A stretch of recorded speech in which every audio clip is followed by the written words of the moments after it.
Why are you entrusting our newborn baby to my sister every day? My husband's call interrupted my day. His usually calm voice was tinged with unexpected anger.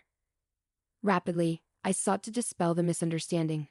Our daughter is at home, sleeping, I assure him. Surprised, his tone shifted. Really? He exclaimed. Confusion enveloped us both as questions arose. I'll speak with my sister-in-law to uncover the truth, I resolved. I reached out to my sister-in-law, Marissa, and uncovered a startling truth. Let me introduce myself. I'm Linda, married to Bob for 3 years, just a year younger than him. Our joy was recently doubled with the arrival of our daughter Hannah. She's the epitome of cuteness, but being a first-time mom has its challenges. With my parents living far away, I didn't have the luxury of heading back home after childbirth. Since leaving the hospital, I've been navigating this new world solo during the day. I must admit, I've been getting by, largely thanks to Bob's unwavering support. Despite his long work hours, he's always there for Hannah and me, never once complaining. His gentle demeanor eases any parenting stresses I encounter. Whether it's struggling to soothe Hannah to sleep or tending to her cries in the dead of night, his presence has been a lifeline, and I'm immensely grateful for it. So you can imagine my shock when he called, his voice laced with unexpected frustration. Linda. Mom just called me. What's going on? He demanded. Confused, I replied, Your mom? What are you talking about? Why would we leave our newborn with Marissa every day? His mention of Marissa caught me off guard. She's Bob's sister, residing just a short walk away with their parents. Marissa, working from home, also takes care of her mother, making her quite flexible with her time. My husband's critique persisted. Leaving a 3-week-old baby, I couldn't fathom doing that. Marissa hasn't cared for a baby before. I get that you're tired post-birth, but you should have talked to me before entrusting her to Marissa, he expressed, his worry palpable. His distress signaled that this was no ordinary misunderstanding. Wait, I'm lost. Marissa caring for a newborn. Why did your mom call you? Why would I need your consultation? What do you mean? Leaving Hannah with Marissa? Have I been doing that? I countered, utterly bewildered. It's been nearly 2 weeks. Marissa didn't complain, not wanting to strain your relationship, but Mom couldn't stay silent, he clarified. Bob's revelation stunned me. It was a narrative I had no recollection of, with my daughter right beside me. With numerous questions swirling, I prioritized clearing the confusion. Swiftly, I assured him, our daughter's at home, asleep. She's right here with me. Bob's astonishment resurfaced. What do you mean? He inquired. I'm just as confused as you are. Honestly, I've been following the advice to keep newborns indoors, so besides medical appointments, I haven't been anywhere. I haven't even visited your family's house, and it's been a while since Marissa came over after Hannah's birth, I clarified. Then whose baby is Marissa caring for? Bob pondered aloud. I wish I knew. Why would Marissa fabricate looking after our baby? Each question seemed to spiral into another, leaving us both puzzled. As the lunch break chimes sounded through the phone, I made a decision. I need to speak with Marissa. I want to understand why she might concoct such a lie. If there's a misunderstanding and she thinks she's caring for Hannah, that's concerning. I'll also call Mom, I announced. Bob paused before expressing his regret. I'm sorry for doubting you. I was just really worried about Hannah. It's all right. You're concerned about Hannah, aren't you? Besides, when I told you she's right here, you didn't doubt me. You trusted me, I comforted him. After our call ended, I wasted no time dialing my sister-in-law's number. Marissa, do you have a moment? There's something I need to discuss, I started. Linda, I need to talk to you too, Marissa replied. Marissa and Bob are close in age, which is why she's the same age as me despite being my sister-in-law. We've always had a good relationship, even going out together when I was dating Bob. So, it puzzled me why she hadn't mentioned anything about this situation. I couldn't fathom why she would fabricate such a story. Well, now's a good time. Bob just filled me in. Marissa, what's this about you looking after Hannah? I haven't left her with anyone, I questioned, bewildered. Marissa's surprised voice followed, accompanied by the sound of a crying baby. It seemed she was indeed tending to an infant. Listening to Marissa's reaction, a realization dawned on me. Marissa wasn't fabricating anything, she genuinely believed she was caring for Hannah. To dispel her misconception, I began to explain the truth. To dispel her misconception, I began to explain the truth. Hannah's right here with me, fast asleep. I'm really baffled by all of this. But how did you end up with a baby, Marissa? And why do you think it was Hannah? I asked, seeking clarity. Marissa replied, shedding light on the situation. Last week, Dad dropped off a baby with me. He said, Linda seems overwhelmed, so you should assist her with the baby. This revelation left me dumbfounded. Then Marissa disclosed another shocking detail. I was terrified because I've never cared for a baby. I hadn't heard from you, Linda.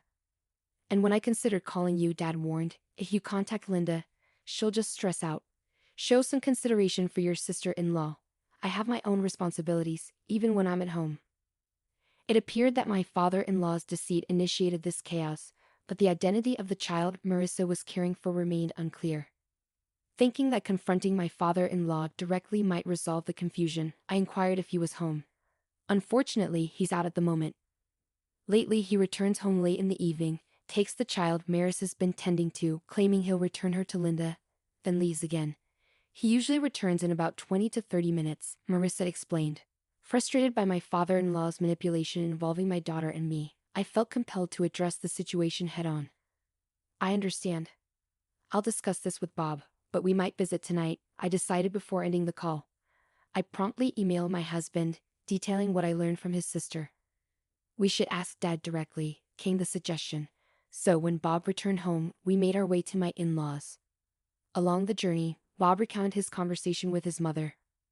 Mom was also quite upset to discover that the child she thought was her grandchild wasn't. That's a significant shock, isn't it? I didn't envision Hannah's first family gathering unfolding like this. It's quite a complicated situation, he elaborated. Due to her back issues, his mother hadn't met our daughter yet. I had hoped to introduce Hannah to her once she was ready to venture out after a month. But now, I found myself disheartened that our introduction had to occur amidst such turmoil. Upon reaching my in-laws' home, we found my mother-in-law and sister-in-law both appearing bewildered as we entered. Marissa spoke up. Bob, Linda, Dad mentioned he would return the child we've been caring for, but he hasn't returned yet. Understanding the situation, Bob intervened. I see, Mom. Despite the confusion, this is our daughter Hannah. With that, I brought Hannah closer to my mother-in-law. Upon laying eyes on Hannah, my mother-in-law's expression softened. She's absolutely adorable. She bears a striking resemblance to Bob when he was a baby. I'm thrilled to finally meet her, and Linda, you've done remarkably well. I'm sorry you've been entangled in all of this, she expressed with sincerity. It's all right. I'm just as perplexed as everyone else, I responded.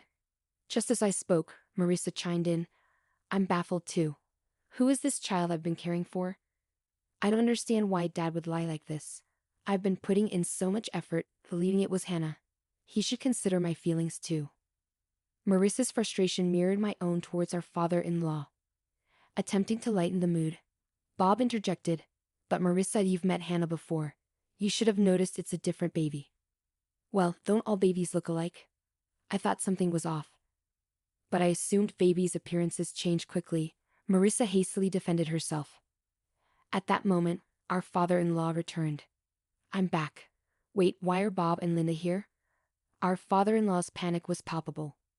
This deception stemmed from him. The rest of us shared disapproving glances, each silently accusing him. Struggling under the tension, our father-in-law began to stutter. Oh, Linda, it's been some time. What brings you here? Did you forget something? He attempted to divert attention. Turning to Marissa, he added, Marissa, what's going on? I asked you to check for forgotten items. I seethed with anger at our father-in-law's manipulation, using mine and my daughter's names in his deceit and then shifting the blame onto Marissa. I instinctively held my daughter closer, feeling the tension radiate through the room. Both my husband and sister-in-law shared the same sentiment, their fists clenched in frustration. It was me who broke the silence, the anger evident in my voice. Dad, seriously, are you honestly saying that? This is beyond unacceptable even for you. What do you mean? My father-in-law seemed startled by the intensity of my tone. My husband and sister-in-law echoed my sentiments, demanding answers. Dad, explain yourself. Linda has never left Hannah with anyone. Why would you fabricate such a lie? There must be a reason for someone to care for a stranger's newborn, right? That's correct. You manipulated me into caring for a child. Who is this baby? I'm terrified, even if it's my nephew's, let alone a stranger's. I won't tolerate it anymore, Marissa interjected with rapid-fire conviction. My father-in-law was speechless, while the three of us continued to glare at him, demanding the truth. However, my mother-in-law's reaction was different. She turned pale, murmuring, "No, it can't be. You're not still involved with her?" Her words left my husband, sister-in-law, and me stunned. My father-in-law began to sweat, feigning innocence. What? What are you talking about? He stuttered, attempting to deflect. But my typically calm husband had reached his limit. Dad, enough with the act. You've been playing dumb all along. Do you think you can deceive us? We know you've been lying about everything. Just come clean. Wait, Bob, please calm down. I attempted to intervene, but my husband persisted. Dad, you've been manipulating Linda and Hannah to cover up your deceit, and you owe Marissa an apology. Caring for a newborn is a monumental responsibility, even if it's your own child. Consider how overwhelming it must have been for Marissa, who has never experienced parenthood before. Once he started, my husband couldn't halt his tirade. Despite whatever excuses our father-in-law might conjure, my husband remained steadfast. Perhaps realizing he couldn't evade the truth any longer, my father-in-law spoke softly, and then he confessed to the unbelievable truth. That child is mine. At his admission, my husband's momentum dissipated, his mouth hanging agape in disbelief. Marissa and I were equally stunned into silence. It was my mother-in-law who shattered the quiet. Her voice quivered, tears brimming in her eyes. I knew it. You're still involved with her. I was foolish to forgive you before. Involved with her? My husband queried, puzzled. In response, our father-in-law's complexion paled even further. Ignoring him, my mother-in-law continued, he had an affair. It happened around the time you two were getting married, about 3 years ago. He promised me he'd never do it again, and I forgave him. But now, that's why I thought Hannah bore a resemblance to Bob. She's his flesh and blood after all. I thought she was my true grandchild. Unable to contain her emotions any longer, my mother-in-law broke into tears. Witnessing her distress only fueled my anger towards my father-in-law. My husband regained his composure, unleashing his wrath upon our father-in-law. You're despicable, Dad. You not only deceived us but betrayed Mom twice. How could you stoop so low? I can't fathom that someone like you is our father. Bob's outburst was followed by Marissa's incredulous response. What do you mean by my child? Are you joking? You had a child with your mistress and left it with me? I can't believe this. How could you do something so despicable? I never want to see your face again. Despite the scathing remarks from his own children, our father-in-law merely chuckled and remarked, "Calm down. There's nothing we can do about what's already happened.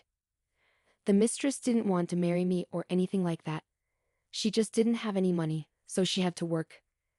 In the meantime, I had to take care of the child." I couldn't bear witnessing my father-in-law's callousness. Enough. I interjected, my voice trembling with anger. This isn't a laughing matter. A life has been brought into this world. Do you grasp the gravity of that at your age? My father-in-law seemed taken aback, losing his balance and falling onto the ground. However, instead of offering assistance, Bob and Marissa hurled insults. You worthless old man, you're no longer our father. I can't even stand to look at you. Get out of our sight, they exclaimed. Even faced with their fury, my father-in-law attempted to downplay the situation, saying, "Don't say such things." My lips tensed as I stared daggers at my father-in-law.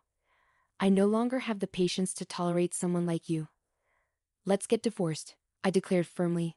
My father-in-law's smile vanished, his face contorting with wrinkles as he became serious. But didn't you forgive me last time? He pleaded. However, his attempt at manipulation was futile.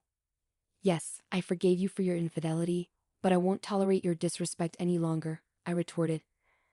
If having you out of our lives brings peace to our home, then so be it. And as for my survival, I'll manage just fine without you, I added. As my father-in-law clung to my mother-in-law's feet, I watched him with disdain. Bob and Marissa mirrored my sentiments, their gazes cold and unwavering. It was evident that everyone in the room had reached their limit with my father-in-law. Marissa erupted in anger. I'll take care of Mom, so we'll be fine without you. But how do you plan to live? You've always relied on Mom for everything from cooking to laundry. Marissa's words visibly rattled my father-in-law. He turned to my mother-in-law with pleading eyes. You wouldn't leave me, would you? We spent decades together. You can't imagine life without me, can you? However, his hopes were swiftly dashed as my mother-in-law shook off his clinging arm. Stop kidding yourself. How much do you need to degrade people to feel satisfied? Who would want to stay with a cheater like you? I'm filing for divorce right now. If you're so fond of her, why don't you go be with your mistress? My mother-in-law snapped, her voice firm and resolute. What? Wait, let's talk. We can fix this. That woman meant nothing to me. You're the only one I love.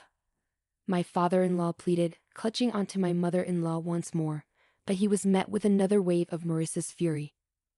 Talking to someone who refuses to acknowledge their mistakes is pointless. We're leaving this place soon, and Mom is coming with us.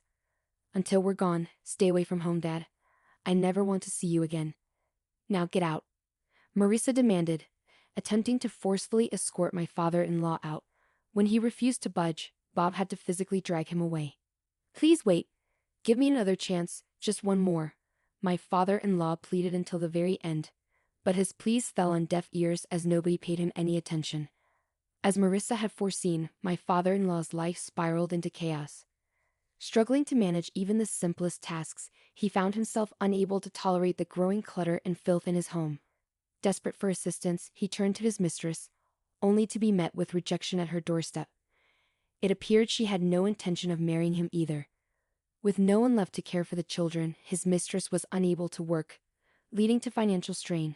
She began pressing my father-in-law for alimony, even resorting to legal action to secure child support. Meanwhile, my sister-in-law and mother-in-law relocated to an apartment not far from ours. As over a month had passed since Hannah's birth, I started visiting them more frequently, accompanied by Hannah. I maintained my amicable relationship with Marissa, acting as if nothing had changed, and my bond with my mother-in-law remained strong. Moving forward, I'm determined to raise my daughter to the best of my abilities, with the support of my husband, sister-in-law, and